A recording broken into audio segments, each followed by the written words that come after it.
উচ্চ মাধ্যমিকের মেধা তালিকার দিক থেকে রাজ্যের মধ্যে দক্ষিণ চব্বিশ পরগনার নরেন্দ্রপুর রামকৃষ্ণ মিশন বরাবরই সুনাম কুড়িয়েছে।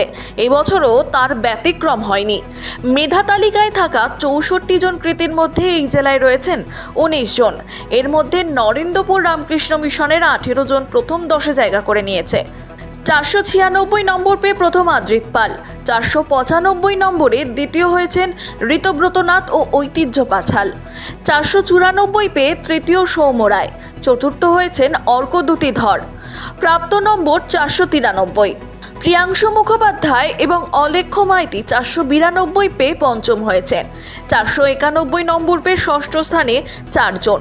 প্রত্যুষ মণ্ডল, শুভদীপ দিন্দা, পল্লব কুমার ভাওয়াল এবং অনিমেষ মুখোপাধ্যায়, অরিত্র সরকার ও ফারহান আলী 489 নম্বর পেয়ে অষ্টমে, সোহম বেজ 488 নম্বর পেয়ে নবম এবং 487 নম্বর পেয়ে দশম স্থানে রয়েছেন সাগ্নিক ঘটক, মেঘন অধিকারী, সোহম ভৌমিক ও সৃজন পাল।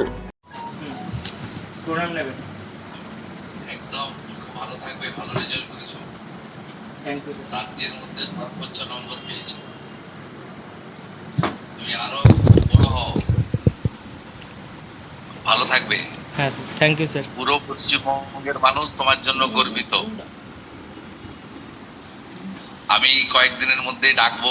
মনে করতে পারি 2020 সালেও উচ্চ মাধ্যমিক পরীক্ষার দুটি সাবজেক্টের পরীক্ষা বন্ধ হয়েছিল, কিন্তু তারপরেও যে ফলাফল প্রকাশিত হয়েছিল তাতেও 18 জন ছাত্র 1 থেকে 10-এ ছিল। 2023 সালেও আমাদের স্কুল থেকে বেশ 9 জন ছাত্র ছিল। 2015 সালে একটি খুব ভালো রেজাল্ট হয়েছিল, সেখানেও প্রায় 19 জন ছাত্র 1 থেকে 10-এ ছিল। 2023-এ ফার্স্ট হয়েছিল, আবার 2026-এ।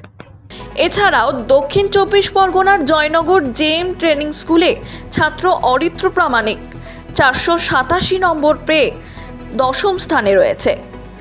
দক্ষিণ চব্বিশ পরগনা থেকে শশাঙ্ক মণ্ডলের রিপোর্ট, হিন্দুস্তান নিউজ পয়েন্ট।